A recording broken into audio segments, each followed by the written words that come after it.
ঘুমের মাঝেই আমাকে কয়েকজন মেয়ে মিলে অপহরণ করলো। আমার সাথে এত বড় সিন ক্রিয়েট হয়ে গেছে, অথচ আমি বেঘরে ঘুমাচ্ছি। যখন ঘুম ভাঙলো তখন দেখি কয়েকজন মেয়ে মিলে আমার দিকে ভয়ানক দৃষ্টিতে তাকিয়ে আছে। তাদেরকে দেখে মুহূর্তের মধ্যেই ঘুমের সমস্ত রেশ কেটে গেল। আমি হতবাক হয়ে তাকিয়ে আছি তাদের দিকে। কি রে, এভাবে তাকিয়ে কি দেখছিস? আপনারা কারা? আর কোথায় নিয়ে এসেছেন আপনারা আমাকে? আমরা তোর জন, আর তোকে আমরা অপহরণ করে নিয়ে এসেছি। কিন্তু কেন? আমি কি এমন করেছি?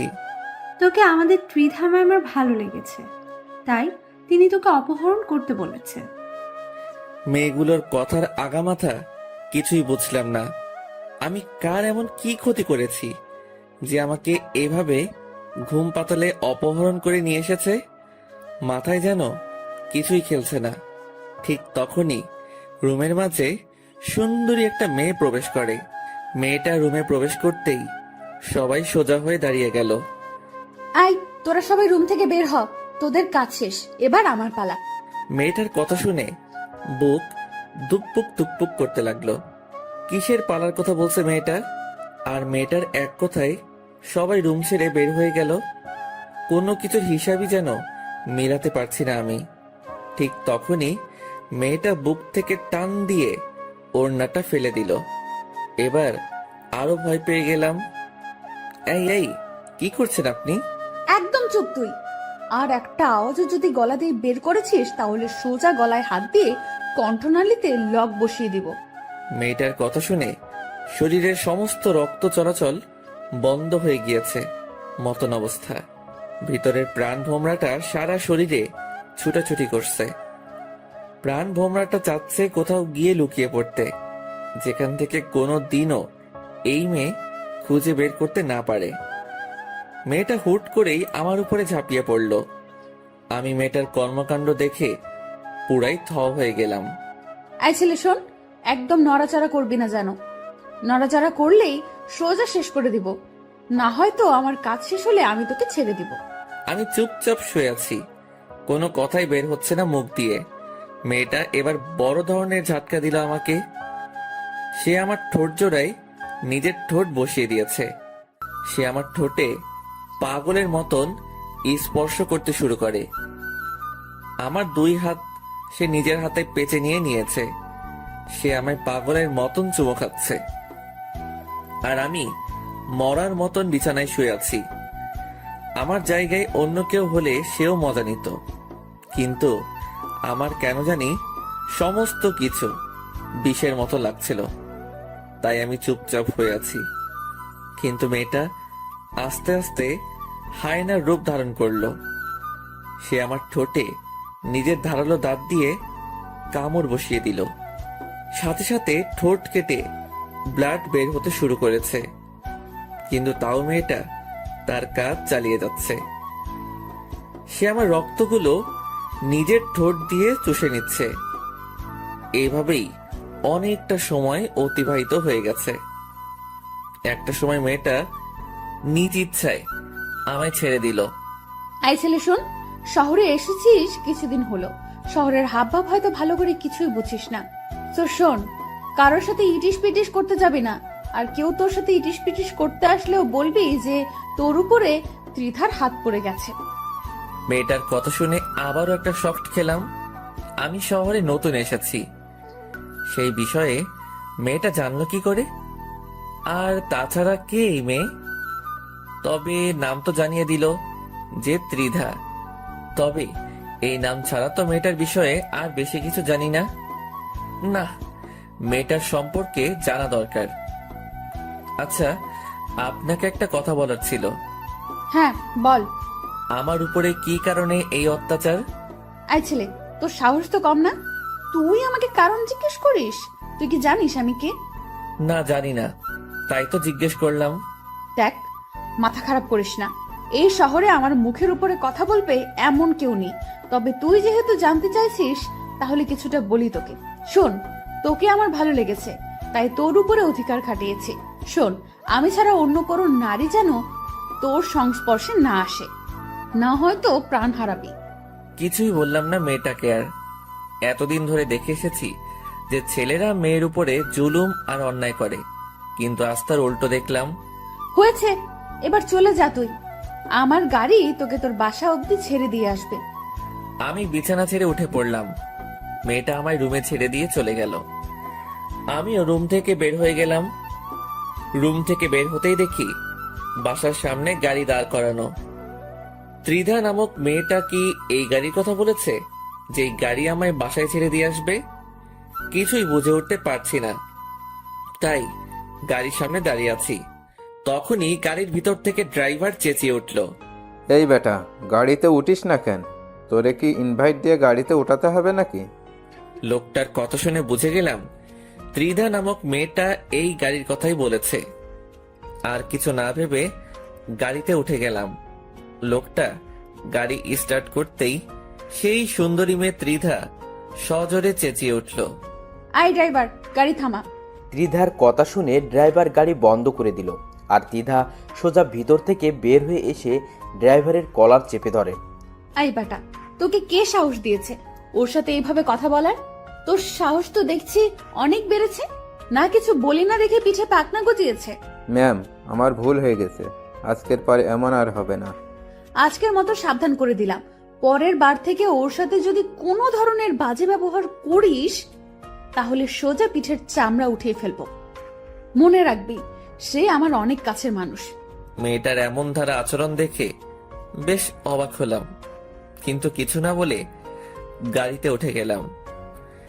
ড্রাইভার গাড়ি ড্রাইভ করে আমায় বাসায় ছেড়ে দিয়ে আসলো। আমি বাসায় নামতেই দেখি মুন্না দাঁড়িয়ে আছে। কি রে, তুই এতটা সময় কোথায় ছিলি? আর তোর ঠোঁটের এই অবস্থা কেন? আরে একটা সমস্যা হয়েছে, তাই সেটা সেরে আসলাম। কি সমস্যা? শহরে আসলি 2 দিন হলো না, তার মাঝে সমস্যায় জড়িয়ে গেলি? আরে না, তেমন কোনো সমস্যা না। আচ্ছা বাদ দে এখন ওসব কথা, আগে বল কলেজের কি অবস্থা। আমি অ্যাডমিশন করিয়ে দিয়েছি তোকে, কাল থেকে কলেজ শুরু করিস। আচ্ছা। বাট একটা কথা মাথায় রাখিস, কলেজে অনেক সমস্যায় পড়তে হবে তোকে।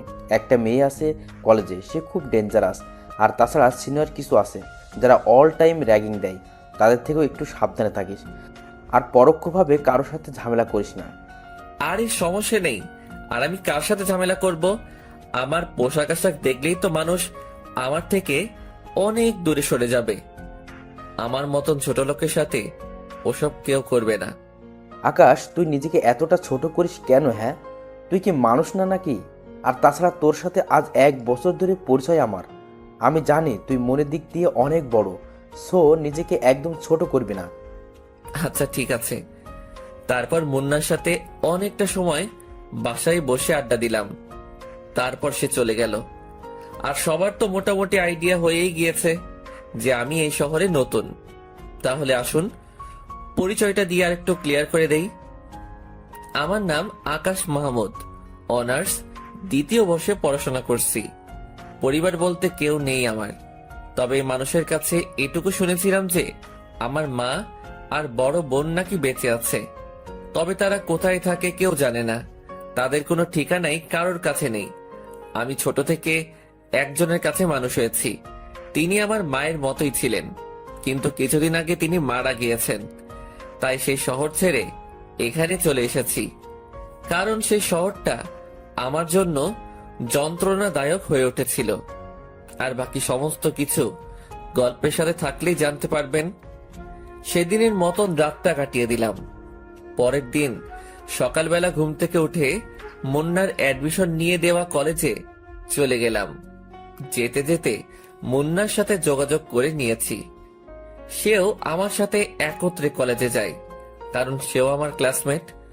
মুন্না আর আমি কলেজের গেট দিয়ে ঢুকবো, ঠিক তখনই কয়েকজন ছেলে এসে মুন্নাকে ধাক্কা দিয়ে ফেলে দেয়। এই ছেলে, তাড়াতাড়ি এখান থেকে চলে যা, কলেজে নতুন মুরগি এসেছে, তাই তাকে র্যাগিং দিব। আর তুই যাতে কোনো রিয়াক্ট না করিস, তাই আগ থেকেই পানিশমেন্ট দিয়ে দিলাম। ছেলেগুলোর কথা শুনে মুন্না সেখান থেকে চলে গেল। মুন্না যেতেই ছেলেগুলো আকাশকে ঘিরে ধরল। কি রে ছোট লোকের বংশধর, তুই এই কলেজে চান্স পেলি কি করে রে? তোর জামা কাপড়ও তো আমাদের মতো অতটা হাই কোয়ালিটির না। আমি চুপচাপ নিচের দিকে তাকিয়ে দাঁড়িয়ে আছি। কি রে, তোর কথা কানে যাচ্ছে না? হ্যাঁ, কথার জবাব দে। আকাশ কোনো কথা না বলায় ঠাস করে আকাশের গালের মধ্যে চড় বসে দেয় সেই ছেলেটা। আকাশ থাপ্পড় খেয়েও চুপ, সে গালে হাত দিয়ে দাঁড়িয়ে আছে। যাক, সম্মান দিতে জানিস তাহলে। কথা না বলায় একটা থাপ্পড় মেরেছি, কথা বললে আরও কয়েকটা খেতি। চুপচাপ থাকায় একটাই থাপ্পড় মারলাম। তবে তুই এই কলেজে আসায় আমাদের একদিকে লাভ হয়েছে, কারণ আমরা একজন পার্সোনাল কাজের ছেলে পেয়ে গেছি। তোকে যখন তখন কাজে লাগাতে পারবো। এই কি বলিস তোরা? হ্যাঁ দোস্ত, তুই ঠিক বলেছিস। এই শোন, আজ থেকে তুই আমাদের কর্মচারী। আমাদের জন্য সব সময় নাস্তা পানি আনা নেয়া তুই এই করবি। আর এখন শোন, আমার পা অনেক ব্যথা করছে, পাগুলো টিপে দে দেখি। ছেলেগুলোর কথা শুনে মেজাজটা চরম লেভেলের খারাপ হচ্ছে, কিন্তু কিছুই করার নেই। র্যাগিং করতে বাধা দিলে আরো সমস্যা করবে, তাই চুপচাপ ওদের কথা মেনে নিলাম। ছেলেটার পা টিপে দেওয়ার জন্য মন স্থির করলাম। ঠিক তখনই কয়েকটা মেয়ে এসে ছেলেগুলোকে বলল, এই যে শোনেন ভাইয়ারা, আপনারা ওকে কোনো ধরনের র্যাগিং দিবেন না, কারণ সে ত্রিধার অনেক কাছের লোক। ত্রিধার কাছের লোক হলে আমরা কি করব? মুরগি হাতে পেয়েছি, তাকে র্যাগিং না দিয়ে থামবো না? আর তাছাড়াও এই ছোট লোক ত্রিধার কাছের মানুষ হয় কি করে? আমরা এইসব বানোয়াট কথা বিশ্বাস করি না। ত্রিধা এসে যদি এই কথা বলে যে সে তার কাছের লোক, তাহলে আমরা তাকে ছেড়ে দিব। আচ্ছা, আমরা ত্রিধাকে বলছি। মেয়েগুলো গিয়ে তিধাকে বলে। একটু পর তিধা ছেলেপিলেগুলোর কাছে আসে। আই, তোদের সমস্যা কি রে? কোনো সমস্যা নেই আমাদের, আমরা নতুন মুরগি পেয়েছি তাই র্যাগিং দিচ্ছি। তোদেরকে একবার বললাম যে হয়নি, যে সে আমার কাছের লোক। মানে কি ত্রিধা, এই ছোট লোক তোমার কাছের কেউ? এই কথা যেন কোনো মতেই বিশ্বাস করতে পারছি না। তোদের বিশ্বাস হচ্ছে না তো দাঁড়া, তোদের বিশ্বাস করাচ্ছি। তিধা আকাশের কাছে এসে ওকে জড়িয়ে ধরে সবার সামনে তার ঠোঁটের মধ্যে কিস বসিয়ে দেয়। এই দৃশ্য দেখে পুরো কলেজ হাঁ করে তাকিয়ে আছে আকাশ আর তিধার দিকে। পুরো কলেজের সকলকেই তাক লাগিয়ে দিয়েছে তিধার এমন কর্মকাণ্ড। সবার চোখ জোড়া কপালে উঠে গেছে তিধার আচরণে। কিছুক্ষণ পর তিধা আকাশকে ছেড়ে দেয়। কিরে, এবার বিশ্বাস হলো তো? তিধার প্রশ্নের উত্তর দেওয়ার পরিস্থিতিতে যেন কেউ নেই, সবাই হতভম্ব হয়ে দাঁড়িয়ে আছে। কিরে, সবার মুখের বুলি কোথায় গেল? ত্রিধা, কি করে সম্ভব এমনটা? কি করে সম্ভব সেটা তো নিজের চোখেই দেখলি, তাহলে এবার ছাগলের মতো চেঁচাচ্ছিস কেন? তিধার কথা শুনে সবাই চুপচাপ হয়ে যায়, কারণ তিধার মুখের উপরে কথা বলবে এমন কারোর বুকের পাটা হয় নাই। এই ছেলে, চল তুই আমার সাথে। তিধা আকাশের হাত ধরে টানতে টানতে একটা জায়গায় নিয়ে গিয়ে বসায়। আকাশ চুপচাপ বসে আছে। শোন, কলেজে সবাই জেনে গেছে যে তোর উপরে ত্রিধা হক জমিয়েছে। আজকের পর আর কেউ সাহস করবে না তোর সাথে বেয়াদবি করার। আর তোর গাল লাল হয়ে আছে কেন? তার মানে কি সেই ছেলেগুলো তোকে র্যাগিং দিয়েছে? আমি চুপচাপ দাঁড়িয়ে আছি, কোনো কথা না বলে। জলদি কথার আনসার না পেলে চরম রাগ উঠে আমার। প্রথমবারের মতন মাফ করে দিলাম, সো এবার বল যে সেই ছেলেগুলো কি তোকে র্যাগিং করেছে? না, র্যাগিং করেনি, কারণ র্যাগিং করার আগেই আপনার মানুষ চলে আসে। তবে থাপ্পড় মেরেছে তারা আমায়। খুব লেগেছে তাই না তোর? তুই টেনশন নিস না, ওদের কি হাল করে সেটা খালি তুই দেখতে থাক। আচ্ছা শোন, চোখটা অফ কর একটু। মেয়েটার কথা শুনে বুঝতে পারছি না যে কি করতে চাইছে সে, তবে মেয়েটার কথা মতন চোখ বন্ধ করে ফেললাম। আর সে আমার গাল দুহাত দিয়ে ধরে অনেক কয়টা চুমু এঁকে দিল গালের মধ্যে। হয়েছে, এবার যন্ত্রণা কমে যাবে তোর। আর তুই এখন সোজা ক্লাসে চলে যা, আমি কিছু সময় পরেই আসছি। ত্রিধার কথা মতন ক্লাসে চলে গেলাম। মনের মধ্যে এক ধরনের তুফান বইছে। কি চায় ত্রিধা আমার কাছে? কেন সে আমার সাথে এমন অদ্ভুত আচরণ করে? হাজারটা প্রশ্ন ঘুরপাক খাচ্ছে ভিতরে, কিন্তু এর কোনো উত্তরই যেন মনে হয় আমি পাবো না। তারপর ক্লাসে চলে গেলাম। স্যার এবং ক্লাসের সকলের সাথে পরিচিত হয়ে নিলাম। সবাই আমার দিকে চোখ পাকিয়ে তাকিয়ে আছে আমার ড্রেস আপ দেখে। আমি লজ্জায় মাথা নুইয়ে রেখেছি। স্যার ক্লাস করতে শুরু করেছে। আজ কলেজের প্রথম দিন, কেমন যেন বেখাপ্পা লাগছে সবকিছু। তবে আশা করি সেটা সময়ের সাথে সাথে চলে যাবে। মুন্না আমার পাশেই বসেছে। সে কিছুক্ষণ পর পর আমার দিকে চোখ পাকিয়ে তাকাচ্ছে, হয়তো কিছু বলতে চায়, কিন্তু স্যার ক্লাস নেওয়ায় কথা বলতে পারছে না। আমি সেই দিকে ভ্রুক্ষেপ না করে ক্লাসে মন দিলাম। কিছু সময় ক্লাস করার পর হুট করে সেই মেয়েটা আমাদের ক্লাসে আসে। তারপর সে এসে স্যারকে বলে, স্যার, আমার কিছু কথা বলার আছে সবার উদ্দেশ্যে।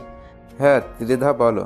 সবাইকে উদ্দেশ্য করে বলতেছি, এই সেকশনে একটা নতুন ছেলে এসেছে যার নাম হলো আকাশ। সে আমার প্রিয় মানুষ।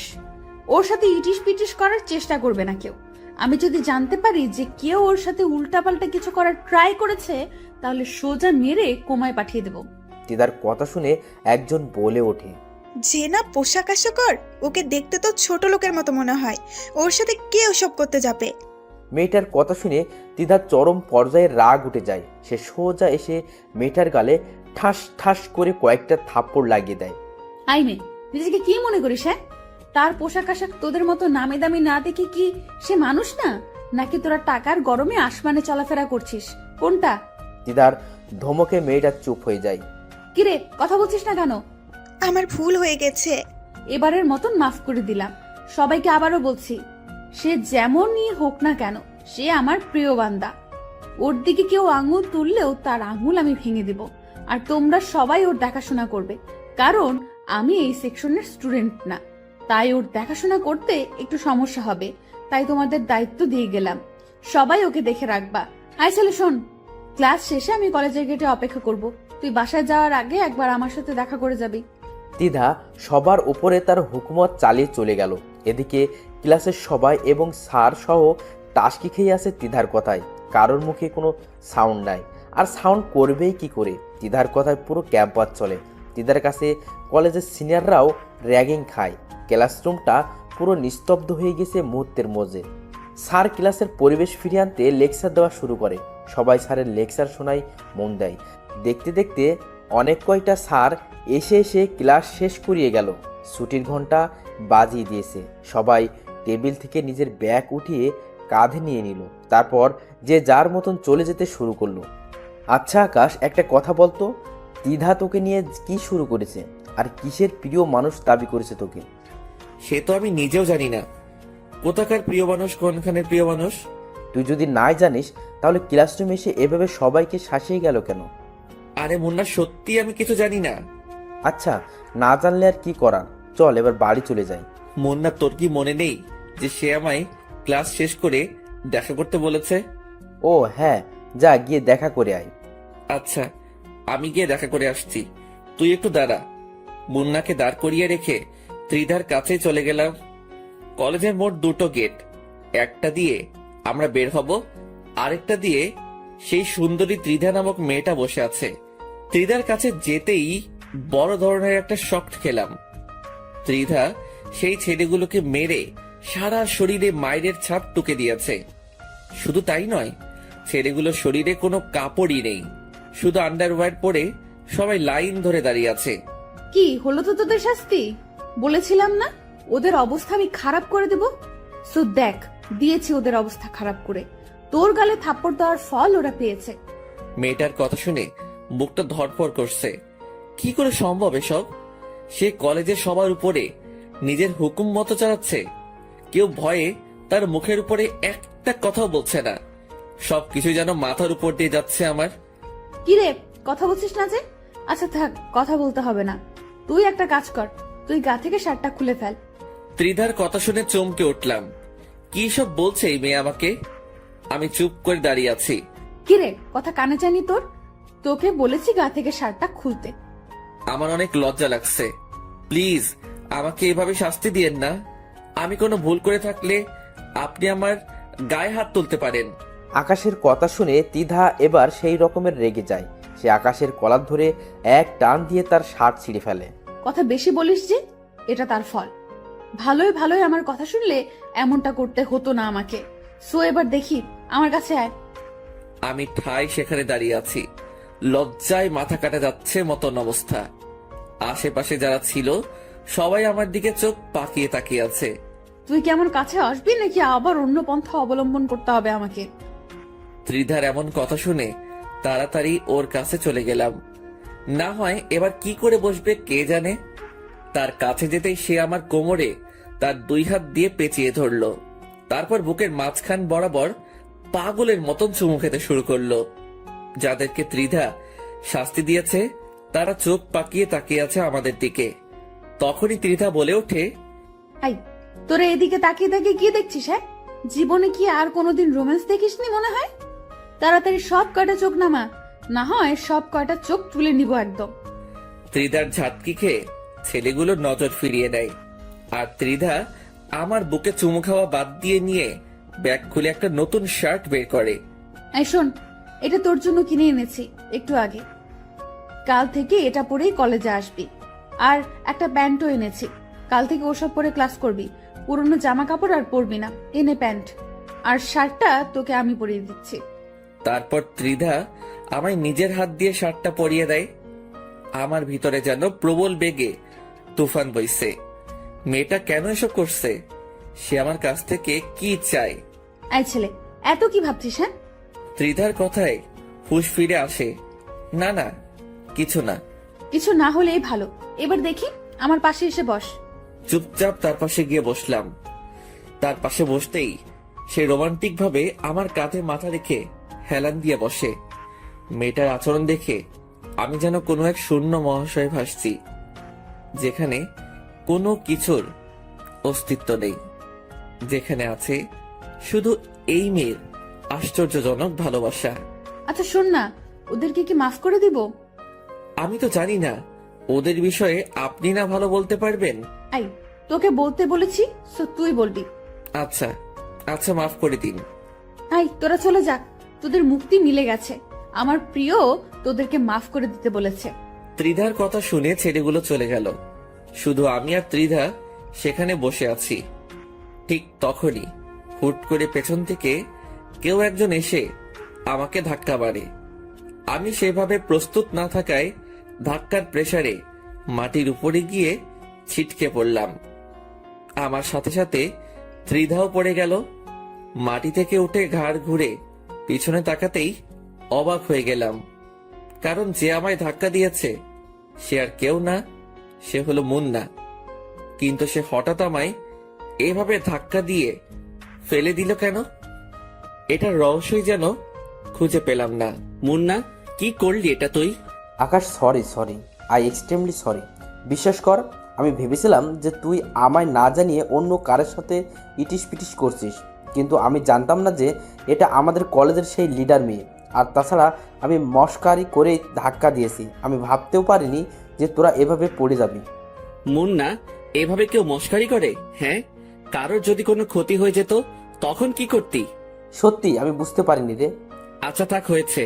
আমি ত্রিধার দিকে হাত বাড়িয়ে দিলাম তাকে মাটি থেকে ওঠানোর জন্য, কিন্তু সে আমার সাপোর্ট না নিয়ে মাটি থেকে উঠে দাঁড়িয়ে গেল আর মুন্নার দিকে অগ্নি দৃষ্টিতে তাকিয়ে আছে। আমার বুঝতে বাকি রইল না যে ত্রিধা এখন মুন্নাকে কাঁচা গিয়ে খেয়ে ফেলবে। ত্রিধা হুট করে দৌড়ে গিয়ে পাশে পড়ে থাকা একটা কাঠের টুকরো নিয়ে আসলো। তারপর সে তেড়ে ফুড়ে মুন্নার দিকে এগিয়ে যায়। এই জানোয়ারের বাচ্চা, তুই কোন সাহসে এসে ধাক্কা দিয়েছিস আমাদেরকে? আমার ভুল হয়ে গেছে, প্লিজ আমায় মাফ করে দিন। তোর মাফের গুষ্টি মার। বলে তিধা ধরম করে একটা বাড়ি বসিয়ে দেয় মুন্নার শরীরে। মুন্না বাড়ি খেয়ে সাথে সাথে দৌড়ে গিয়ে আকাশের পিছনে লুকায়। আকাশ, প্লিজ তুই আমাকে বাঁচা, আমি ভুল করে এমনটা করেছি, আর কোনোদিনে এমন কিছু করব না আমি। এই যে প্লিজ, আপনি ওকে মাফ করে দিন। সে বুঝতে পারে নাই, না বুঝে এমনটা করেছে। এই ছেলে, চুপ একদম। ওকে আজকে আমি জন্মের শিক্ষা দিয়ে ছাড়বো, আর তুই সরে যা ওর সামনে থেকে, না হয় কিন্তু তোকেও মেরে হাড়গোড় ভেঙে ফেলবো। প্লিজ আপনি শান্ত হন। এই, তোর শান্তর গুষ্টি মারি। রাখ তোর শান্ত তোর কাছে। তিধা আজকে পুরোপুরি খেপে গিয়েছে। সে দৌড়ে গিয়ে মুন্নাকে আবার মারতে শুরু করে। আকাশ যে তাকে বাধা দিচ্ছে সেটাতেও সে মানছে না। সে মুন্নাকে মারতে মারতে মাটিতে ফেলে দেয়। তিধার এমন রাগ দেখে আকাশের বুঝতে বাকি নেই যে আজ খারাপ কিছু ঘটবে। না, মেয়েটাকে থামানো দরকার, কিন্তু কি করে থামাবো তাকে? মাথায় যেন কিছুই কাজ করছে না, মাথায় পুরো চটলা পেকে গেছে। তৎক্ষণাৎ আর কিছু না পেয়ে ত্রিধাকে পেছন থেকে গিয়ে ঝাপটে জড়িয়ে ধরলাম। 2 হাত দিয়ে তাকে পেঁচিয়ে নিয়ে শক্ত করে জড়িয়ে ধরেছি। মেয়েটার সারা শরীর আগুনের মতন হিট হয়ে আছে। তুই আমাকে ছেড়ে দে, ওকে না কেলালে আজকে শান্তি আমার লাগবে না। না, আমি আপনাকে ছাড়বো না। প্লিজ, আপনি আগে শান্ত হন। মেয়েটাকে নিজের শরীরের সমস্ত শক্তি দিয়ে জড়িয়ে ধরেছি, কিন্তু সে আমার থেকে ছাড়া পাওয়ার আপ্রাণ চেষ্টা করছে। কিন্তু আমি তো তাকে ছাড়বো না। তবে সেও নাছোড়বান্দা, সেও তার কাজ চালিয়ে যাচ্ছে। শেষমেশ আর কিছু না পেয়ে ত্রিধার ঠোঁট জোড়ায় নিজের ঠোঁট বসিয়ে দিলাম। এবার সে শান্ত হয়ে গেল। অন্যদিকে মুন্নাকে হাত দিয়ে ইশারা করে চলে যেতে বলতেছি। সে আমার ইশারা মতন সেখান থেকে চলে যায়। এদিকে ত্রিধা পুরো পাগল হয়ে গিয়েছে। তার মাথা থেকে মায়ের ভূত তো নেমেছে, কিন্তু আরেকটা ভূত চেপে ধরেছে তাকে।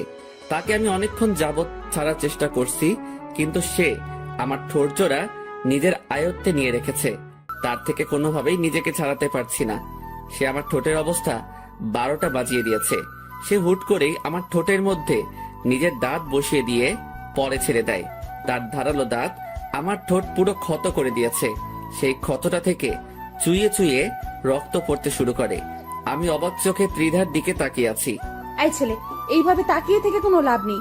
সবে মাত্র তোর ঠোঁটে স্পর্শ করেছি, এখনো তোর সারা শরীর বাকি আছে। ধীরে ধীরে তোর সারা শরীরেই স্পর্শ করব আমি।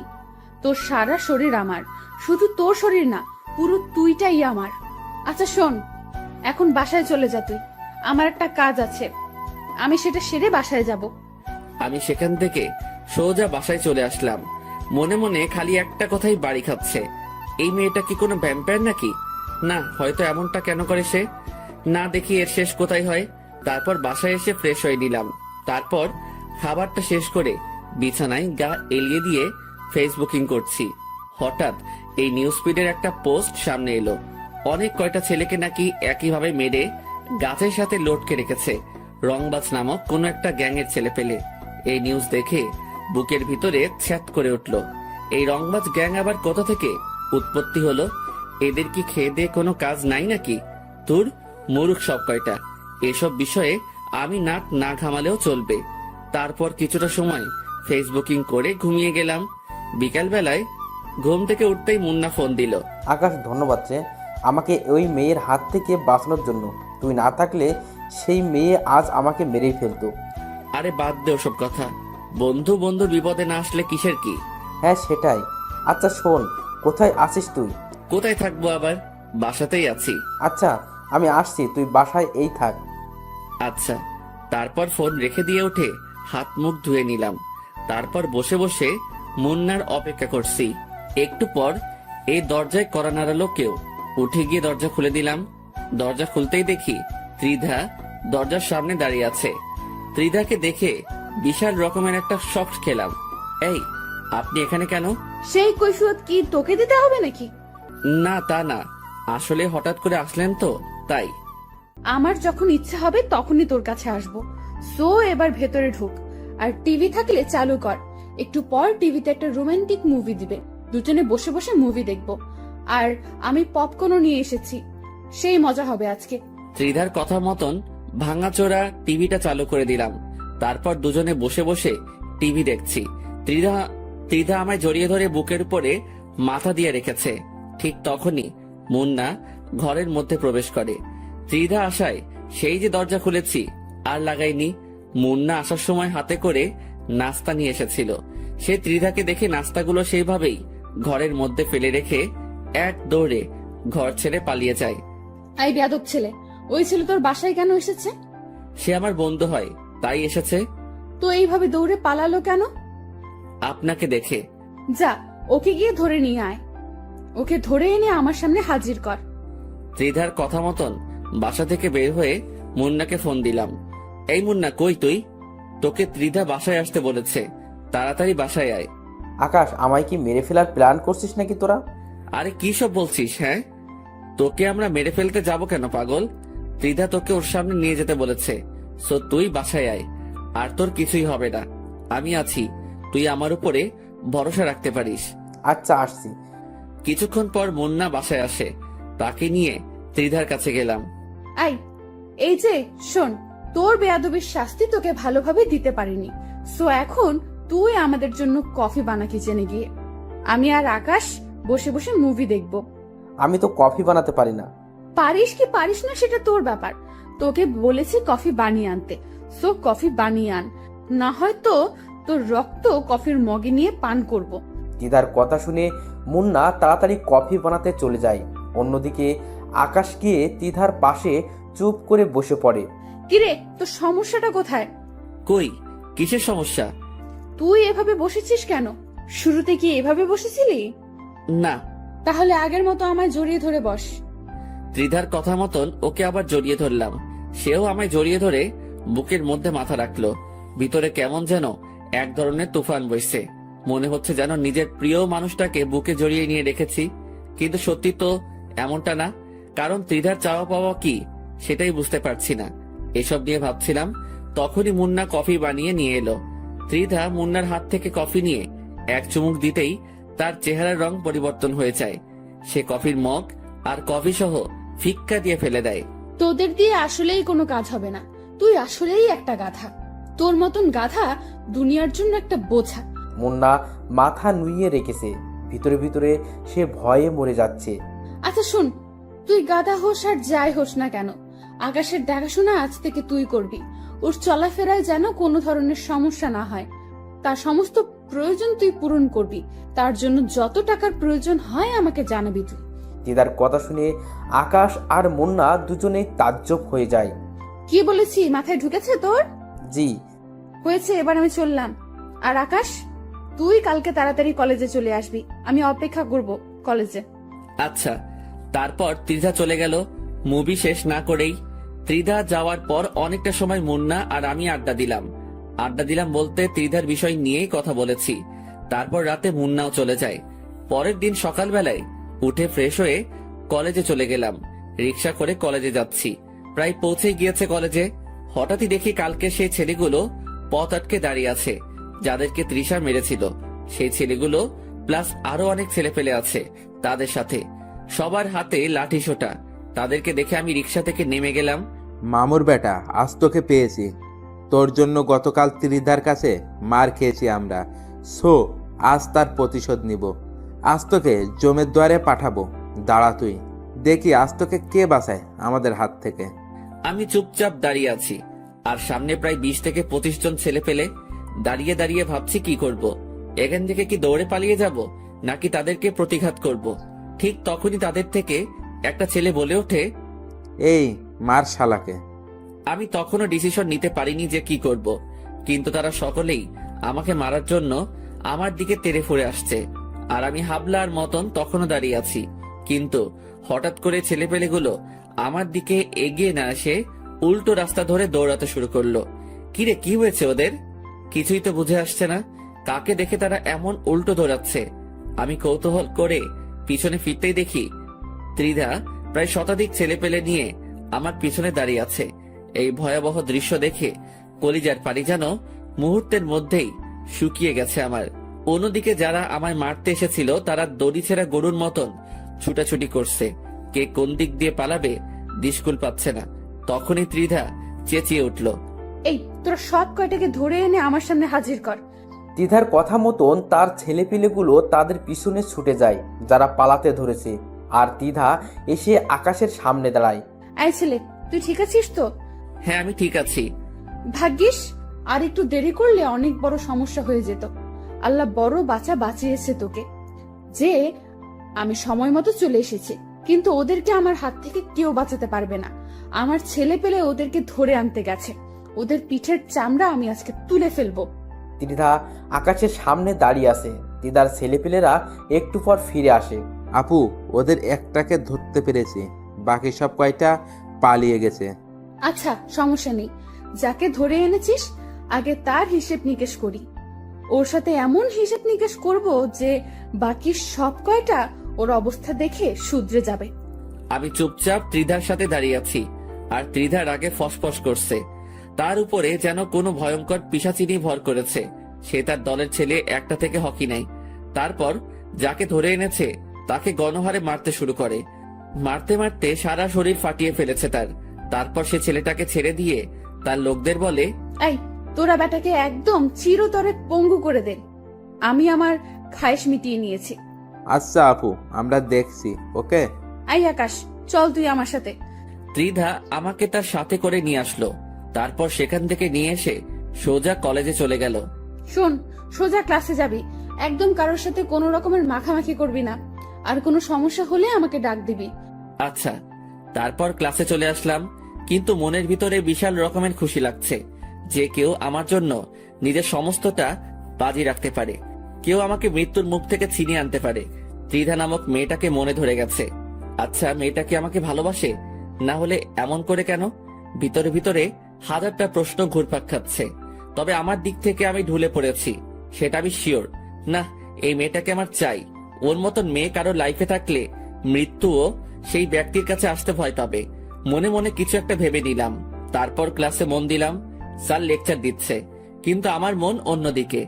দেখতে দেখতে ক্লাস শেষ হয়ে গেল। আজ মন না ক্লাসে আসেনি। আমি চুপচাপ ক্লাস শেষ করে বের হয়ে গেলাম। ক্লাস থেকে বের হতেই দেখি ত্রিধা অনেক কয়েকজন মেয়ের সাথে গেটের সামনে বসে আছে। সে আমাকে দেখতে পেয়েই ডাক দিল। আয় আকাশ, এদিকে আয়। আমি সোজা চলে গেলাম তার কাছে, গিয়ে তার পাশে চুপচাপ বসে পড়লাম। সে আমায় ব্যাগ থেকে পানির বোতল বের করে দিল। নে, এটা খা, অনেক সময় তো ক্লাস করে এসেছিস। আমি ভদ্র ছেলের মতন পানির বোতলটা হাতে নিয়ে গটগট করে সবটা খেয়ে ফেললাম। ত্রিধার সাথে মেয়েগুলো আমার দিকে তাকিয়ে আছে। আয় ছেলে, তুই এতগুলো পানি খেলি কোন কারণে? নাস্তাগুলো খাবি কি করে এখন? আমি চুপচাপ মেয়েটার দিকে তাকিয়ে আছি। এইভাবে তাকিয়ে লাভ নেই। পানি খেয়েছিস তো খেয়েছিস, নাস্তা শেষ করার আগে যদি উঠেছিস তাহলে সোজা খবর করে দেব। নে খা, হা কর এবার। আমি তাজ্জব হয়ে গেলাম মেয়েটার কথায়। হা করে তাকিয়ে আছি মেয়েটার দিকে। সত্যি, মেয়েটাকে যত দেখছি ততই অবাক হচ্ছি। কি রে, কথা কানে যায়নি তোর? কি বলেছি আমি? আমি তাড়াতাড়ি হা করলাম। সে ব্যাগ থেকে নাস্তা বের করে নিজের হাতে খাওয়াতে শুরু করলো। এদিকে আমার ভিতরে ভালোবাসার জোয়ার বয়ে চলেছে। ইস, মেয়েটা কি রকম কেয়ার করে আমার। সে নিজের হাতেই সবটুকু খাবার আমাকে খাইয়েছে। আমাকে খাওয়া দাওয়া শেষ করিয়ে নিজের ওড়না দিয়ে মুখ মুছে দেয়। সেটা দেখে তার সাথের একজন মেয়ে বলে ওঠে, ত্রিধা, তুই কি পাগল হয়ে গেছিস? সে কখন থেকে দেখছি তুই এই ছোট লোকটার খাতির যত্ন করছিস। তোদের মাঝে কি কিছু চলছে নাকি? আমাকে বলতো। সাদিয়া, মুখ সামলে কথা বল। ওকে নিয়ে একটা বাজে কথাও না। আর তার সাথে আমার কিছু চলছে কি চলছে না তা দিয়ে তোদের কাজ কি? বাপরে, তুই তো দেখি অনেক পরিবর্তন হয়ে গেছিস ত্রিধা। এই ছেলে কি এমন জাদু করেছে তোকে? তুই আমাদের সাথে এভাবে কথা বলছিস? সাদিয়া, আবারও বলছি, মুখ সামলে। আর তোরা এখন যা এখান থেকে, ওর সাথে আমার কিছু কাজ আছে। ওকে, ঠিক আছে, চলে যাচ্ছি। কিন্তু মনে রাখিস, এই ছেলে তোর মান ইজ্জত ডুবাবে। সেটা সে সময় দেখা যাবে, এখন তোরা যা তো। আমি ত্রিধার ব্যবহার দেখে হা করে তাকিয়ে আছি তার দিকে। যেই মেয়ের এত পাওয়ার, সেই মেয়ে আমার মতন একটা ছেঁচড়ার পিছনে ঘুরছে। শুধু তাই নয়, সেই মেয়ে আমার জন্য তার ফ্রেন্ডেরও পিছু দিতে দুবার ভাবেনি। তার মানে কি মেয়েটা সত্যি আমাকে ভালোবাসে, না এটার পিছনে কোনো ধরনের চক্র চলছে? কে জানে। না, এটা যাচাই বাছাই আমাকে করতেই হবে। আই ছেলে, কোথায় হারিয়ে গেলি তুই? না, কোথায় হারাবো? দেখি, আর একটু কাছে এসে বস, আমি একটু নেশা করব। মেয়েটার কথার আগামাথা কিছু বুঝলাম না, তবে আমি তার সামনে গিয়ে বসেছি। সে হুট করেই ঠোঁট জোড়ায় স্পর্শ করে বসে। মেয়েটার এমন ধারা কাজ দেখে বুঝতে বাকি রইল না যে সে এটাকেই নেশা বলেছে। মেয়েটা চুমু খেয়ে চলেছে, কিন্তু আজ আমিও চুপ নেই। আমিও আজ তার সাথে সাড়া দিচ্ছি। এতদিন সে আমায় প্রেসার দিয়ে আমার ঠোঁটে স্পর্শ করেছে, কিন্তু আমি কোনো সাড়া দেইনি। কিন্তু আজ কেন জানি তার উল্টো করলাম। আজ তার মোহে পড়ে গেছি। পাগলের মতন চুমু খাচ্ছি দুজন দুজনকে, কিন্তু হুট করে সে আমাকে ধাক্কা দিয়ে সরিয়ে দিল। আই ছেলে, বাসায় চলে যা তুই। না, আমি যাব না। যাবি না মানে?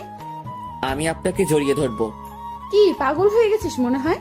না, আমার মতন মাথায় সিট তরুণ নড়ে গেছে। সে যাই হবে হোক, আমি জড়িয়ে ধরবো। কথা যেটা বলেছিস সেটাই। সোজা এখন বাসায় চলে যাবি তুই। আচ্ছা আচ্ছা, ঠিক আছে, যাচ্ছি আমি। তারপর চলে আসতে ধরলাম সেখান থেকে, কিন্তু মেয়েটা আমায় পিছন থেকে ডাক দিল। আয় আকাশ, শোন। দৌড়ে চলে গেলাম তার কাছে। নে, জড়িয়ে ধর একটু, তারপর সোজা বাসায় চলে যাবি। ত্রিধার কথা শুনে খুশিতে নাগিন ড্যান্স দিতে ইচ্ছে করছে, তাড়াতাড়ি ত্রিধাকে জড়িয়ে ধরলাম। কিছুক্ষণ জড়িয়ে ধরে সেখান থেকে চলে আসলাম। ত্রিধার কথা মতন সোজা বাসায় এসেছি। বাসায় এসে সেভাবে শুয়ে পড়লাম। শরীর অনেক ক্লান্ত লাগছে আজকে, আর তাছাড়া খেয়েই তো এসেছি। সেভাবেই ঘুমিয়ে পড়লাম।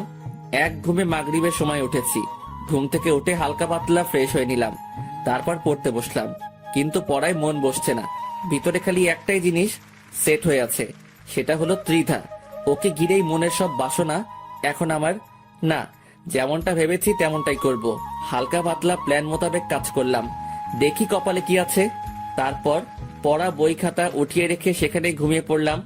পরের দিন সকালবেলায় ঘুম থেকে উঠে কলেজে চলে গেলাম। গিয়ে দেখি মুন্না গেটের সামনে দাঁড়িয়ে আছে, কিন্তু ত্রিধাকে কোথাও দেখলাম না।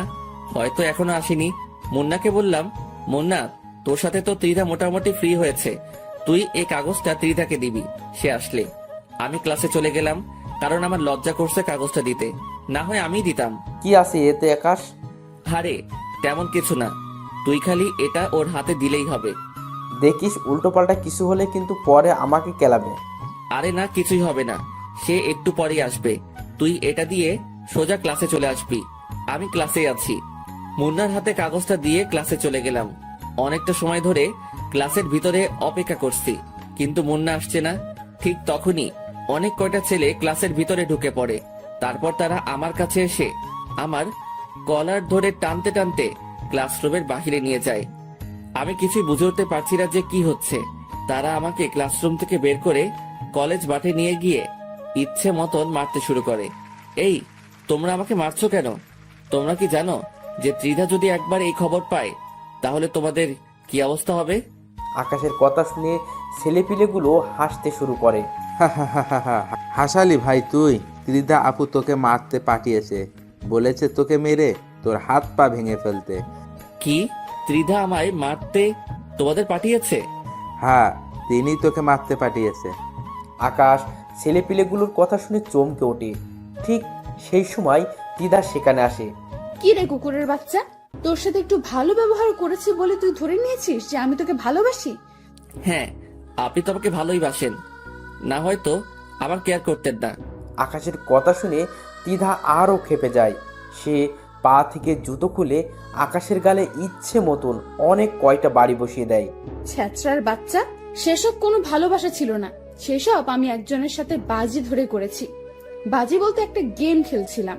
সেখানে আমি ডেয়ার নেওয়ায় আমার ফ্রেন্ড আমাকে বলে যে তুই চোখ অফ কর, তারপর চোখ খোলার পর ফার্স্ট যাকেই চোখের সামনে দেখতে পাবি তাকেই পটিয়ে দেখাতে হবে।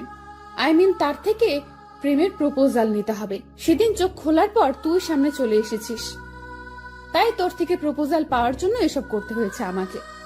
না হয়তো তোর মতন 2 টাকার ছেলেকে কে ভালোবাসতে যাবে। আসলে ভুলটা আমারই ছিল যে আমি নিজের স্ট্যাটাস ভুলে গিয়ে তোর মতন ছ্যাচরার সাথে এতদিন চলেছি। না হয়তো তোর মতন ছোট লোক কোনোদিনও আমাকে এই প্রপোজ লেটার দিতে পারতো না।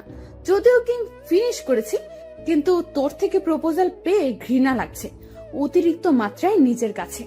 নিজেকে ভালো করে একবারও আয়নায় দেখেছিস কখনো? নাচতে নাচতে এসেছিস আমাকে প্রপোজ করতে।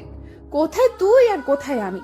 আমি হলাম শহরের নাম করা রংবাজ গ্যাংয়ের লিডার, যার পেছনে হাজার হাজার ছেলে ঘুরে। তাছাড়া আমার বাবাও শহরের নামি দামি লোক। আর তুই সেই মেয়েকে প্রপোজ করতে চলে এসেছিস জানোয়ার। মার তোরা বেটাকে, মেরে একদম সারা শরীর ফাটিয়ে ফেলবি ওর। ত্রিধার কথা শুনে কলিজার পানি পুরো শুকিয়ে গেছে। নিজের কাছে নিজেকে এতটা অসহায় লাগছে যা বলে বোঝাতে পারবো না। কিন্তু সে কাজটা ভালো করলো না, আর সে আমায় গ্যাংয়ের পাওয়ার দেখাচ্ছে যে সে রংবাজ গ্যাংয়ের লিডার। অথচ আমি যদি একবার নিজের ফুল ফর্মে চলে আসি তাহলে সে নিজেই কবর খুঁড়ে নিজেকে নিজেই দাফন করে দিবে। ছেলেপেলেগুলো আমার বেধড়ক মারতে শুরু করে, আর আমি অসহায়ের মতন মায়ের খেয়ে চলেছি। মুন্না পাশেই দাঁড়িয়ে আছে। সে আমায় বাঁচানোর জন্য যে এগিয়ে আসবে সেই সাহস সে করতে পারছে না। তারা আমায় মারতে মারতে সারা শরীর ফাটিয়ে ফেলে, তাও তাদের খায়েশ মিটেনি। আমি পাগলের মতন মাটির উপরে পড়ে গেলাম। এখনই যেন জ্ঞানটা হারিয়ে ফেলবো আমি। ঠিক তখনই একটা ছেলে আমার তলপেট বরাবর সজোরে এক লাথি মারে। লাথিকে মাগো বলে চিৎকার করে উঠলাম। এত ভয়ঙ্কর রকমের যন্ত্রণা হচ্ছিল যে টিকতে না পেরে বমি করে দিলাম। তারা আমার এই ভয়াবহ অবস্থা দেখে মুক্ত করে দিল আমাকে। আই থাক আর মারিস না ছোট লোকটাকে। না হয়তো পরে সোজা উপরেই চলে যাবে, তারপর আরেক বিপদ বাঁধবে তখন। ত্রিধার কথা মতন ছেলেপিলেগুলো মার বন্ধ করে দেয়। তারপর তারা চলে যায়। তারা চলে যেতেই মুন্না দৌড়ে আসে আকাশের কাছে। এই আকাশ, ঠিক আছিস তো তুই? দেখি, উঠে দাঁড়া। মুন্না আকাশের হাত ধরে তাকে মাটি থেকে উঠায়। এই আকাশ, তোর অবস্থা তো বেশি একটা ভালো না, চল তোকে নিয়ে হসপিটালে যাই। তার কোনো প্রয়োজন নেই, তুই ক্লাসে চলে যা, আর আমি বাসায় চলে যাচ্ছি। এই আকাশ, তুই কি পাগল হয়ে গেলি? হ্যাঁ, তোর শরীরের অবস্থা একবারও দেখছিস তুই? মুন্না, আমি তোকে বলেছি তুই ক্লাসে চলে যা। না, আমি ক্লাসে যাব না। আমি এখান থেকে তোকে নিয়ে সোজা হসপিটালে যাব। তোকে আমি বলেছি হসপিটালে যেতে, তুই তারপরেও আমার মুখের উপরে কথা বলছিস কোন সাহসে? খুব জোর চেঁচিয়ে বলে। মুন্না আকাশের ভয়ঙ্কর চেহারা দেখে ভয় পেয়ে যায়। আচ্ছা আচ্ছা, আমি ক্লাসে যাচ্ছি, কিন্তু প্লিজ তুই সোজা গাড়ি নিয়ে বাসায় চলে যা। হ্যাঁ, আমি বাসায় চলে যাব, তুই এখন ক্লাসে যা। আচ্ছা, চললাম। মুন্না ক্লাসে চলে গেল, আর আমি সেখান থেকে চলে আসলাম। মাথা যেন চরকির মতন ঘুরপাক খাচ্ছে। সচ্ছলভাবে হাঁটার শক্তিটাও হারিয়ে ফেলেছি, কিন্তু তাও আমি নিজের জোরে কলেজ থেকে বেরিয়ে গেলাম। কারণ এত পরিমাণ লজ্জা লাগছে নিজের কাছে, যা বলে বোঝাতে পারবো না। তারা যখন আমায় মেরেছে তখন পুরো কলেজ আমার দিকে চোখ পাকিয়ে তাকিয়েছিল। আজকের পর পুরো কলেজ আমায় বাঁকা চোখে দেখবে। সবার চোখে কালার হয়ে গেলাম এই যাত্রায়। রাস্তা দিয়ে হাঁটছি আর এসব কথা ভাবছি, কিন্তু হঠাৎ এই মাথাটা বিশাল রকমের চক্কর দিয়ে উঠল। আমার সমস্ত দুনিয়াদারি ঘুরতে শুরু করলো। চোখে যেন আর কিছুই দেখতে পাচ্ছি না। হুট করেই মাথায় হাত দিয়ে রাস্তার মাঝে বসে পড়লাম। ঠিক তখনই কোথা থেকে যেন অল্প বয়সী একটা মেয়ে দৌড়ে আসে আমার দিকে। এই যে, কি হয়েছে আপনার? আর আপনার সারা শরীরে এইসব কিসের দাগ? আমার মাথা অনেক ঘুরছে আর এসব চোট পেয়ে হয়েছে। দেখি চলুন আপনি আমার সাথে, পাশেই আমার বাসা, সেখানে কিছুটা সময় রেস্ট নিয়ে বাসায় চলে যাবেন না হয়। ইস, কতখানি লেগেছে আপনার। মেয়েটার কথা শুনে ভিতরটা ফেটে যাচ্ছে, কারণ সেও মেয়ে আর ত্রিধাও একটা মেয়ে। এই মেয়ে আর ত্রিধার ভিতরে আকাশ পাতাল ব্যবধান। কেউ মেরে মানুষের ভিতরটাকে জখম করে দিচ্ছে, আর কেউ সে মানুষটাকে বাঁচানোর জন্য হাই হতাশ করছে। মেয়েটা আমায় ধরে ধরে তার বাসায় নিয়ে গেল, তারপর আমায় রুমের মাঝে নিয়ে গিয়ে সোফায় বসিয়ে দিল। পরে সে ভিতরে গেল। এদিকে আমার যন্ত্রণা আরো বেড়ে গেছে, আর টিকে থাকতে পারলাম না। সেইভাবেই জ্ঞান হারিয়ে ফেললাম। 3 দিন পর জ্ঞান ফিরে এসেছে। জ্ঞান ফিরে আসতেই দেখি আমি বিছানার উপরে শুয়ে আছি, আর পাশে সেই মেয়েটা আরেকজন মহিলা বসে আছেন। সম্ভবত মেয়েটার মা উনি। এখন কেমন লাগছে বাবা তোমার? জি ভালো। আজ 3 দিন পর তোমার জ্ঞান ফিরেছে। এই 3 দিনে কতটা টেনশন হচ্ছিল জানো? কি 3 দিন পর আমার জ্ঞান ফিরেছে মানে? হ্যাঁ বাবা, আমার মেয়ে তোমার বাসায় নিয়ে আনার পর এই তুমি জ্ঞান হারিয়ে ফেলেছো, আর আজ এই তোমার জ্ঞান ফিরেছে। মহিলাটার কথা শুনে চোখ কপালে উঠে গেল। আজ 3 দিন আমি অচেতন। কি থেকে কি হচ্ছে এসব? আচ্ছা বাবা, তোমার এমন অবস্থা কি করে হলো? আসলে কি বলবো, লজ্জার কথা, তবুও বলছি। আমি একজনকে ভালোবাসতাম, কিন্তু সে আমার সাথে গেম খেলেছে। তার এই গেম সম্পর্কে আমার ধারণা ছিল না। যখন আমি তাকে নিজের ভালোবাসার ইজহার করি, তখন সে লোক দিয়ে আমায় বেধড়ক পিটুনি দিয়েছে। মানুষের মনুষ্যত্ব বলতে কি কোনো কিছুই নেই নাকি? আসলে দুনিয়াটা আজ খারাপ মানুষদের দখলে। এই যে আমার মেয়েটাকে দেখেছো? তার বাবাকেও আমি ভালোবেসে বিয়ে করেছিলাম, কিন্তু সে আমার পুরো দমে মেরে দিয়েছে। পরিশেষে না পেরে তাকে ছেড়ে দিয়ে চলে এসেছি। কিন্তু মানুষটা নাকি কিছুদিন আগে মৃত্যু হয়েছে। তার মৃত্যুর খবর শুনে আমার বিন্দু পরিমাণ আফসোস হয়নি, কারণ সে তার পাপের ফল পেয়েছে। বাবা, তুমি চিন্তা করিও না। যে তোমার সাথে খারাপ আচরণ করেছে, সেও সঠিক সময়ে তার শাস্তিটা পেয়ে যাবে। হয়তোবা পাবে।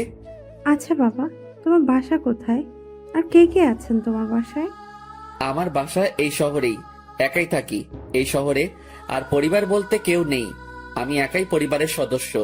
তবে হ্যাঁ, একজন আমায় ছোট থেকে লালন পালন করেছে, কিন্তু তিনি মারা গিয়েছেন কিছুদিন আগে। আগে অন্য শহরে ছিলাম, কিন্তু তিনি মারা যাওয়ার পর এই শহরে চলে আসি। এখানকার একটা কলেজে অ্যাডমিশন নিয়েছে। ইসরে, অনেক কষ্ট হয় চলতে তোমার, তাই না? না আন্টি, তেমন কিছুই না। আচ্ছা, এবার আমার যাওয়া উচিত, কারণ এমনিতেই অনেক ঝামেলায় ফেলে দিয়েছে আপনাদেরকে। এই ছেলে, একদম নড়বে না বিছানা থেকে। কিসের কষ্ট? হ্যাঁ, তুমি আমার ছেলেরই মতো। সো কোথাও যাবে না এখন তুমি। যতদিন তুমি সুস্থ হবে না ততদিন তুমি এখানেই থাকবে। মা বয়সী মানুষটার কথা শুনে হা করে তাকিয়ে আছি। দুনিয়ায় সত্যি ভালো মানুষ আছে। আচ্ছা শোনো, আমি কিছু খাবার এনে দিচ্ছি, তুমি সেগুলো খেয়ে নাও, কারণ আজ 3 দিন ধরে তুমি না খাওয়া। তিনি আমার জন্য খাবার আনতে চলে গেলেন, আর তিনার মেয়েটা আমার পাশে বসে আছে। আচ্ছা, আপনি মনে হয় মানুষটাকে অনেক ভালোবাসতেন, তাই না? হ্যাঁ, সত্যি মানুষটা অনেক বেশি কষ্ট পাবে এই ব্যবহারের জন্য। অবশ্যই সে বুঝবে একদিন। এইভাবেই কয়েকটা দিন কেটে গেল বাড়ির মানুষগুলোর সাথে। মানুষগুলো সত্যি অনেক ভালো। আমায় সুস্থ করার জন্য তারা আপ্রাণ চেষ্টা করেছে। আজ একটু সুস্থতা অনুভব করছি। সেসব কিছুর ক্রেডিটই এই দুটো মানুষের। এসবের মাঝে আমার ফোনটা কোথায় যেন হারিয়ে ফেলেছি। ঠিক তখনই আন্টির মেয়ে এসে আমায় ফোনটা দিল হাতের মধ্যে। আপনি এই ফোনটা পেলেন কোথায়? আপনাকে বাসায় এনেছিলাম যেই দিন, সেদিন আপনার পকেট থেকে ফোনটা সোফায় পড়ে যায়। পরে আমি সেটা সামলে রাখি। ধন্যবাদ। মেয়েটার হাত থেকে ফোনটা নিলাম। ফোনটা অফ হয়ে আছে। পাওয়ার বাটন ক্লিক করে ফোনটা ওপেন করলাম। ফোন ওপেন করতেই দেখি মুন্নার প্রায় 2 শতাধিক কল। এটা দেখে মাথায় আবার চক্কর দিয়ে উঠল। আচ্ছা এই যে শোনেন, আমার না একটু বের হতে হবে, কারণ আমার ফ্রেন্ড আমায় না পেয়ে হতাশ হয়ে আছে। আচ্ছা, আমি আম্মুকে বলছি। মেয়েটা গিয়ে তার আম্মুকে বলল তার মা আকাশের কাছে আসে। এই ছেলে, কোথায় যাবে তুমি? আমার একটু কলেজে যেতে হবে, কারণ আমার ফ্রেন্ড অনেক চিন্তা করছে আমার জন্য। আচ্ছা ঠিক আছে, কিন্তু কলেজ থেকে সোজা আবার এখানে ফিরে আসবে। আর তুমি যাওয়ার সময় সাথে করে তিন্নিকে নিয়ে যাবে, কারণ তোমার অবস্থা ভালো না। তিন্নি সেই মেয়েটার নাম যে আকাশকে তার বাসায় এনেছে। আচ্ছা, তারপর তিন্নিকে সাথে নিয়ে কলেজে চলে গেলাম, আর মুন্নার নাম্বারে মেসেজ করে বললাম কলেজ মাঠে আসতে। যদিও সে এখন কলেজে থাকবে, কারণ এখন কলেজ টাইম। কলেজে গিয়ে অপেক্ষা করতে লাগলাম মুন্নার জন্য। একটু পর মুন্না ক্লাসরুম ছেড়ে বের হয়ে আসলো। এই আকাশ, এতদিন কোথায় হাওয়া হয়ে গেছিলি তুই? তোর বাসায় গিয়ে খোঁজ করে এসেছি, কিন্তু তোর কোনো খোঁজ পাইনি। আর তাছাড়া নাম্বারে তো কতবার কল দিয়েছি তা আল্লাহ জানে। আরে ছিলাম এক জায়গায়। আচ্ছা বাদ দে এখন ওসব কথা। কি খবর বল? হ্যাঁ আছি কোনো রকম। তোর কি অবস্থা? আর তোর পাশে কি উনি? আমি ভালো আছি, আর সে হবে একজন। ছাড় ওনার কথা, চল কোথায় গিয়ে বসে কথা বলি। তারপর মুন্না আর আমরা সহ কলেজের গন্ডিতেই একটা বড় গাছ আছে, সেটার নিচে গিয়ে বসলাম। তারপর সেখানে বসে অনেকটা সময় কথাবার্তা বললাম। আচ্ছা থাক মুন্না, তুই আজকের মতন চলে যাই। কালকে থেকে আবার কলেজ রানিং করব। আচ্ছা ঠিক আছে। মুন্নাকে বিদায় দিয়ে আমি আর তিন্নি চলে আসতে ধরলাম। ঠিক তখনই দেখি গেটের সামনে ত্রিধা দাঁড়িয়ে আছে অনেক কয়টা মেয়ের সাথে। সে আমাকে দেখে হা করে তাকিয়ে আছে আমার দিকে। আমি তাকে দেখেও না দেখার ভান করে মাথা নুয়ে বের হয়ে গেলাম, কিন্তু সে পিছন থেকে এসে আমার শার্টের কলার ধরে টান দিল। কিরে ছোট লোক, তুই আবারও এই কলেজে? তোর কি লজ্জা শরম বলতে কিছুই নেই নাকি? না মার খেয়েও তোর শিক্ষা হয়নি কোনটা? আর সাথে দেখি সুন্দরী মেয়ে নিয়েও ঘুরছিস। কলার ছাড়েন, আমি বাসায় যাব, আর আমি কাকে নিয়ে ঘুরবো সেটা আমার বিষয়। কি? তুই আমার মুখের উপরে কথা বলিস? তোর সাহস তো দেখি অনেক বেড়ে গেছে। সাহসের কিছুই দেখেননি এখনো, সো ভালোই ভালোই নিজের কাজ করেন। ত্রিধা আকাশের কথা শুনে চরম লেভেলের রেগে যায়। সে আকাশের গালে ঠাস করে একটা থাপ্পড় বসিয়ে দেয়, কিন্তু তার আগেই তিন্নি তার হাত ধরে ফেলে। এই মেয়ে, হেটামগুলো অন্য কোথাও গিয়ে দেখা। ওনার গায়ে একটা ফুলের টোকা লাগলেও হাত ভেঙে গলায় ঝুলিয়ে দেব। আই মে, কে তুই? আর তুই কোন সাহসে আমায় বাধা দিস? এখন তো খালি বাধা দিয়েছি, পরের বার সোজা গালের চামড়া তুলে ফেলবো। শোন, সবার উপরে হুকুম মতো চলে না, মাথায় রাখবি। সো চললাম এবার। এই আপনি চলেন। তিন্নি আকাশকে নিয়ে সেখান থেকে চলে আসে। তিন্নির আচরণে ত্রিধা পুরো রেগে মেগে আগুন। সে পিছন থেকে চেঁচিয়ে বলে, তোরা আজ দুইটা বাসায় যাস কি করে তা আমিও দেখব। একবার তো ছোট লোক তোকে মেরেছি, এবার আবার মার খাবি তুই। তোর সাথে সাহসী বডিগার্ডটাকেও দেখে নিব। ত্রিধার কথা শুনে তিন্নি যেতে যেতে পিছনে ফিরে বলে, ঠিক আছে, দেখা দেখি তোর ক্ষমতা। আমিও তোর ক্ষমতা দেখতে চাই। এই যে তিন্নি চলেন, ওর মতন ফালতুমের কথা না ভাবাই ভালো। তারপর তিন্নিকে নিয়ে হাঁটা দিলাম সেখান থেকে। রিকশায় করে বাড়ি ফিরছি, ঠিক তখনই দেখি রাস্তায় অনেক কয়জন ছেলে পেলে দল বেঁধে আমাদের পথ আটকায়। কি রে আকাশের বাচ্চা, অনেক উঠতেছিস বলে তুই? কিরে, তোদেরকে ত্রিধা পাঠিয়েছে মনে হয়? কে পাঠিয়েছে সেসব তোর ভাবতে হবে না, আমাদের কাজ হচ্ছে তোকে কেলানো। সো এবার পাক্কা মার্ডার হবে তুই আমাদের হাতে। আচ্ছা ঠিক আছে, দেখি কত বড় বুকের পাটা তোদের, আমায় মেরে দেখা। তিন্নি, আপনি রিকশায় বসুন, ওদেরকে আমি দেখছি। আকাশের কথা শুনে ছেলেপিলেগুলো আরও ক্ষেপে যায়। বেশ কয়েকজন ছেলেপিলে তেড়ে ফুড়ে আসে আকাশকে মারার জন্য। আকাশ চুপচাপ দাঁড়িয়ে আছে। যেই না ছেলেপিলেগুলো আকাশের সামনে আসে, তখনই সব কয়টা লাশ হয়ে মাটির উপরে আসলে পড়ে। এই দৃশ্য দেখে সবাই থতমত খেয়ে যায়। তারা বুঝে উঠতে পারছে না যে কি ঘটছে তাদের সাথে। যেই সামনে এগোচ্ছে আকাশকে মারার জন্য, সেই মরা লাশ হয়ে মাটিতে পড়ে আছে। কিরে, মারবি না তোরা আমায়? আয় মার দেখি এবার তোরা। এই ছেলে, কি চাল চেলেছিস তুই? তাড়াতাড়ি বল আমাদের, না হয় কিন্তু অনেক খারাপ হয়ে যাবে। আরে শোন, আমার কোনো চাল চালার প্রয়োজন হয়নি। চাল চালার আগেই তোদের অনেকের অবস্থা নরকে পরিণত হয়ে গেছে। আর চাল চাললে তো এখন আমার সাথে দাঁড়িয়ে কথা বলার পরিস্থিতিতে থাকতে পারতি না। মানে কি? কে তুই?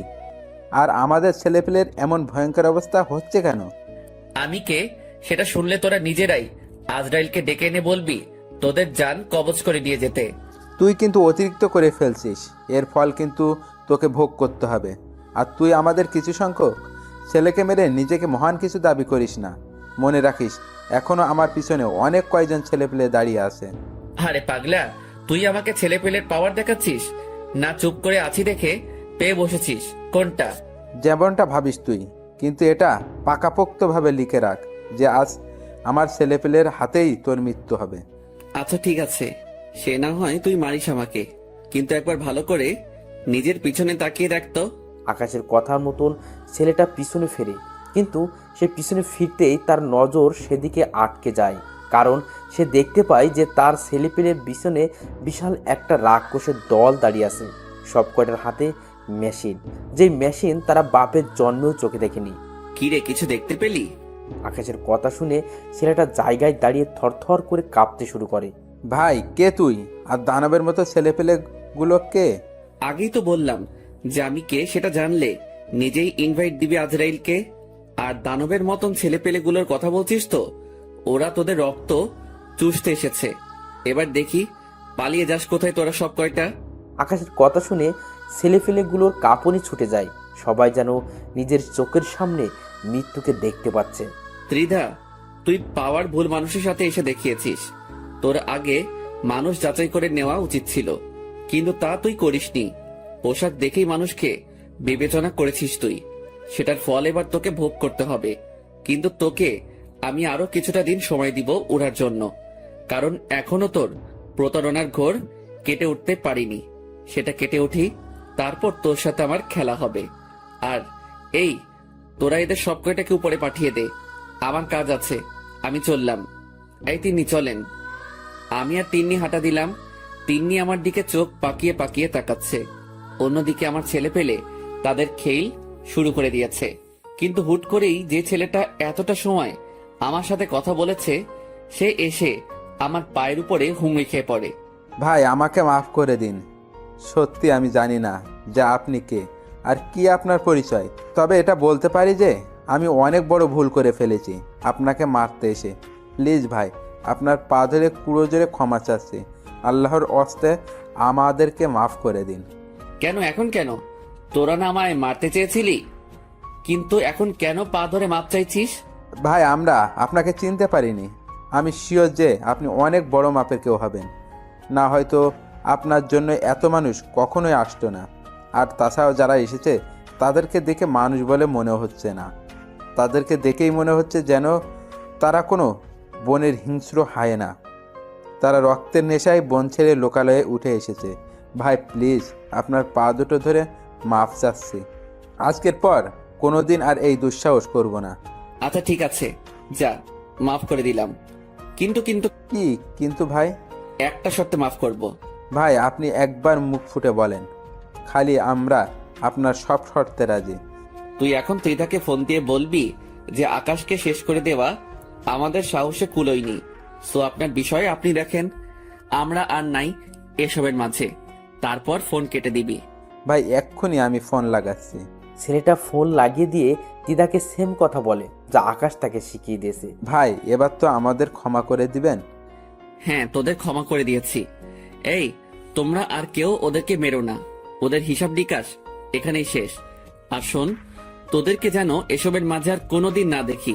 আর যারা এখন আমায় মারতে এসে নিজেকে শেষ করেছে, তাদের লাশ জানাজা দিয়ে মাটির নিচে দাফন করে দিবি। ভাই আপনার হুকুম যেমন করেছেন আমরা তেমনই পালন করব। আকাশের কথা মতন ছেলেপিলেগুলো তাদের সহপাঠীদেরকে নিয়ে চলে যায়, আর আকাশের ছেলেপিলেরাও চলে যায়। এদিকে আকাশ রওনা হয় তিন্নিকে নিয়ে বাসার উদ্দেশ্যে। যেতে যেতে তিন্নি আকাশকে জিজ্ঞাসা করে, আচ্ছা, আমার কিছু জানা ছিল। হ্যাঁ বলেন। আচ্ছা, আপনি কে বলেন তো? আর এত ছেলে পেলে আপনার পক্ষ হয়ে আসলো, তার মানেটা তো বুঝলাম না। সত্যিটা বলবো না মিথ্যা বলবো? অবশ্যই সত্যিটা বলবেন। আমি ঘুমিয়ে যাওয়া কোনো ভয়ঙ্কর চিতাবাঘ, যার পিছনে হাজার হাজার ছেলে পেলে কাজ করত। কিন্তু এখন সেসব কিছুতেই নেই। এখন একদম সাধারণ জীবনযাপন করছি। আর ছেলেপেলেগুলো আমার খবর পেয়ে এসেছে। ঘুমিয়ে যাওয়া ভয়ঙ্কর চিতাবাঘ বলতে কি বোঝালেন? ঠিক বুঝলাম না। আর হাজার হাজার ছেলে পেলে কেন আপনার জন্য কাজ করতো? সেসব না হয় পরে কোনো এক সময় জানতে পারবেন। এখন চলেন, বাসায় যাই। আচ্ছা ঠিক আছে, চলেন। তিন্নিকে নিয়ে বাসায় চলে আসলাম। তিন্নির মা আর তিন্নি কেমন যেন আপন হয়ে গিয়েছে আমার। এই দুজন মানুষকে যখন ছেড়ে যাব আমি, তখন হয়তো মনের মধ্যে বিশাল পাহাড় সমান কষ্ট নিয়ে যেতে হবে। এসব ভাবতে ভাবতে বাসায় চলে আসলাম। বাসায় যেতেই দেখি আন্টি খাবার দাবার রেডি করে রেখেছে। মানুষটা একদম আমার লালন পালন করা মায়ের মতন। ওনাকে দেখে কেমন যেন মায়ের ফিল আসে। শুধু তাই নয়, অনেক কষ্ট হয় তাদের এই অবস্থা দেখে। স্বামী নেই, কতটা কষ্ট করে জীবনযাপন করছে তিনারা। মনে মনে ঠিক করে নিলাম যে এখান থেকে যাওয়ার আগে ওনাদের জন্য কিছু একটা করে যাব। বাসায় এসে ফ্রেশ হয়ে খেতে বসলাম। আন্টি খাবার বেড়ে দিচ্ছে। আন্টি, আপনি আর তিন্নিও আমাদের সাথে খেতে বসেন। না বাবা, অনেক কাজ আছে, সেই সব শেষ না করে খাওয়া দাওয়া করা হবে না। আরে বাদ দিন না কাজ, আগে আমার সাথে খেয়ে নিন দুটো করে, পরে না হয় কাজ শেষ করবেন। দরকার হয় আমিও আপনার কাজে সাহায্য করব। বাবা সত্যি তুমি লক্ষ্মী একটা ছেলে। তোমায় কে গর্ভে ধরেছে জানি না, তবে বড়াই করে বলতে পারি যে সেই মা সার্থক। হয়েছে, এবার তো খেতে বসুন। হ্যাঁ বাবা, বসছি। এই তিন্নি, খেতে আয় তুই, আজ তিনজন মিলে একসাথে খাবো। সবাই মিলে একসাথে খেতে বসলো। এভাবেই দেখতে দেখতে ওনাদের সাথে দিনটা কাটিয়ে দিল আকাশ। পরের দিন সকালে উঠে কলেজে চলে গেলাম। কলেজে যেতেই দেখি ত্রিধা গেটের সামনে দাঁড়িয়ে আছে। সে হয়তো আমার জন্যই অপেক্ষা করছিল এতটা সময়। আমি কলেজের গেট দিয়ে প্রবেশ করতেই সে আমার কলার ধরে টেনে কলেজের এক সাইডে নিয়ে যায়। জায়গাটা অনেক নীরব, কলেজের কারোর তেমন যাতায়াত নেই এই পথে। সে আমায় সেখানে নিয়ে গিয়ে হুট করে আমাকে ধাক্কা দিয়ে মাটির উপরে ফেলে দেয়। কিরে, তুই আমার ছেলে পেলেকে শাসিয়ে এসছিস কোন সাহসে? নেতা হয়ে গেছিস তুই? হ্যাঁ, তুই আমায় চিনিস বেয়াদবের বাচ্চা? আমার আশেপাশে দাঁড়ানোর যোগ্যতাও তো তোর নেই, ছোট লোক কোথাকার। আমার বাবা শহরের নামি দামি লোক, আর তুই এসে আমার সাথে টক্কর নিস? আকাশ দ্বিধার কথা শুনে মুস্কি মুস্কি হাসছে, কিন্তু দ্বিধার রাগ উঠে যায় আকাশের আচরণে। সে আকাশের বুকে পাড়া দিয়ে তার কপালে পিস্তল ঠেকিয়ে ধরে। অন্যদিকে আকাশ মাটিতে অসহায়ের মতন পড়ে আছে, তার যেন প্রাণভোমরা মুখ দিয়ে বের হয়ে যাবে মতন অবস্থা। দিদার শরীরের সমস্ত শক্তি দিয়ে আকাশের বুকে পাড়া দিয়ে ধরেছে। ত্রিধা, তুমি কি আমায় মেরে ফেলবে? হ্যাঁ, মেরে ফেলতে চেয়েছিলাম, কিন্তু এখন কেন যেন মারতে ইচ্ছে করছে না তোকে। তবে কারণটা হয়তো তুই ভালো করে জানিস, যে তোর ঠোঁটজোড়া দেখলে আমি আর নিজেকে সামলে রাখতে পারি না। তো এখন কি করবে তুমি? মারলে একদম চিরতরে মেরে ফেলো তুমি আমায়। প্লিজ আমায় বাঁচিয়ে রেখে যন্ত্রণাগুলো আরো লাঘব করে দিও না। এই ছেলে, আমি কি করব সেটা তুই আমার উপরে ছেড়ে দে। তবে এখন তোর উপরে অত্যাচার করব আমি, আর তুই আমাকে তুমি করে বলছিস কোন সাহসে? আকাশ তিধার কথা শুনে চুপ হয়ে যায়, আর তিধা পিস্তল কোমরে গুজে আকাশের উপরে ঝাঁপিয়ে পড়ে। সে আকাশের ঠোঁট জোড়ায় নিজের ঠোঁট বসিয়ে দিয়েছে। মুহূর্তের মধ্যেই যেন তিধার হায়নার রূপ ধারণ করে নিয়েছে। সে আকাশের ঠোঁট কামড়ে ক্ষত বিক্ষত করে দিয়েছে। শুধু তাই নয়, আকাশের গলায় বুকে তার ভয়ঙ্কর দাঁতগুলোকে বসিয়ে দেয়। তিধা আকাশের যেই অঙ্গে স্পর্শ করেছে সে অঙ্গ থেকেই চিরচির করে রক্ত বেরোচ্ছে। এদিকে আকাশ তিধার এই ভয়ঙ্কর আচরণ সহ্য করতে না পেরে যন্ত্রণায় ছটফট করতে করতে জ্ঞান হারিয়ে ফেলে। তিধা আকাশের এমন অবস্থা দেখে তাড়াতাড়ি তাকে ছেড়ে দেয়। তারপর ব্যাগ থেকে পানি বোতল বের করে আকাশের উপরে ছিটিয়ে দেয়। অনেকক্ষণ পর আকাশের জ্ঞান ফিরে আসে। সে আবার আকাশের উপর ঝাঁপিয়ে পড়ে। আজ তোর ধৈর্যের বাহিরে গিয়ে তোর উপরে অত্যাচার করব। কিন্তু আকাশ এবার আর চুপ করে থাকে না। সে শরীরের সমস্ত শক্তি দিয়ে তিধাকে ধাক্কা মারে। তারপর মাটি থেকে উঠে দাঁড়িয়ে যায়, আর তিধা ধাক্কার টাল সামলাতে না পেরে মাটির উপরে গিয়ে আছড়ে পড়ে। এই শরীর খেকর বংশধর, তুই নিজেকে কি মনে করিস? হ্যাঁ, বলেই ঠাস ঠাস করে কয়েকটা থাপ্পড় বসিয়ে দিলাম। অনেক অত্যাচার করেছিস, তাই এটা তোর প্রাপ্য। আর তোকে শুরুতেই বলেছি আমায় মেরে ফেল, কিন্তু তুই আমায় মারিসনি, বরং আমার কষ্ট আরো বাড়িয়ে দিয়েছিস। আর সেই কষ্টই এখন তোর জন্য কাল হবে। আজ তুই দেখবি আমার আসল রূপ। বলেই শরীর থেকে শার্টটা খুলে ফিক্কা দিয়ে মাটির উপরে ফেলে দিলাম। তারপর ত্রিধার উপরে ঝাঁপিয়ে পড়লাম অট্টহাসি একটা দিয়ে। হা হা হা হা।